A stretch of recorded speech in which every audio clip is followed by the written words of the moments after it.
നീ ഒരു ആൺകുട്ടിയല്ലേ? ഒരു ആൺകുട്ടിയായിട്ടാണോ നീ ഇങ്ങനെ ഇരുന്ന് കരയുന്നത്? ആൺകുട്ടികൾ ഇങ്ങനെ കരയാറില്ല എന്ന് നിങ്ങളോട് ആരേലും പറഞ്ഞ് നിങ്ങൾ കേട്ടിട്ടുണ്ടോ? അതുപോലെ തന്നെ നീ എന്തിനാണ് ഈ കോഴ്സ് എടുത്തത്? ഈ കോഴ്സ് പൊതുവെ പെൺകുട്ടികളാണ് എടുക്കുന്നത്, നിനക്ക് ഈ കോഴ്സ് പറ്റില്ല എന്ന് പറയുന്ന മാതാപിതാക്കളെ നിങ്ങൾ കണ്ടിട്ടുണ്ടോ? അല്ലെങ്കിൽ നീ എന്തിനാ ഈ ജോലി തെരഞ്ഞെടുത്തത്? ഇതിൽ നിനക്ക് ഒട്ടും സർവൈവ് ചെയ്യാൻ പറ്റില്ല, ഇത് പൊതുവെ ആൺകുട്ടികൾ ചെയ്യുന്ന ജോലിയാണ്, നീ വേറെ വല്ല പണിക്കുമ്പോ എന്ന് നിങ്ങളോട് നിങ്ങളുടെ സുഹൃത്തുക്കളോ മറ്റും പറയുന്നത് നിങ്ങൾ കേട്ടിട്ടുണ്ടോ? എന്നാൽ ഈ ഒരു മാനസിക പ്രവണതയെയാണ് നമ്മൾ ജെൻഡർ ടൈപ്പിംഗ് എന്ന് പറയുന്നത്. അതായത് നമ്മൾ ഓരോരുത്തരും ആൺകുട്ടി പെൺകുട്ടി എന്ന് പറഞ്ഞ് മറ്റുള്ള ആൾക്കാരെ വേർതിരിക്കുന്ന ഒരു മനോഭാവമാണ് ഈ ഒരു ജെൻഡർ ടൈപ്പിംഗ്. പലപ്പോഴും മറ്റുള്ളവരുടെ ആഗ്രഹങ്ങളെയും അവരുടെ ഇഷ്ടങ്ങളെയും അവരുടെ ചിന്തകളെയും വരെ ഈ ഒരു ജെൻഡർ ടൈപ്പിംഗ് വളരെ മോശമായി തന്നെ ബാധിക്കാം.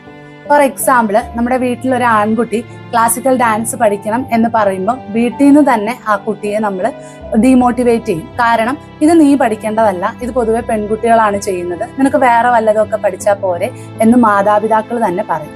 അതുപോലെ തന്നെ ഒരു ബുള്ളറ്റ് ഓടിക്കണം അല്ലെങ്കിൽ ഒരു ഹെവി വെഹിക്കിൾ ഡ്രൈവ് ചെയ്യണം എന്നൊക്കെ ഒരു ആഗ്രഹം പെൺകുട്ടികൾ പറഞ്ഞാൽ ഉടനെ പറയും, നീ എന്തിനാ ഈ ആണാവാൻ ശ്രമിക്കുന്നേ, നിനക്ക് പറ്റുന്ന ജോലി നീ ചെയ്താൽ പോരെ എന്ന്.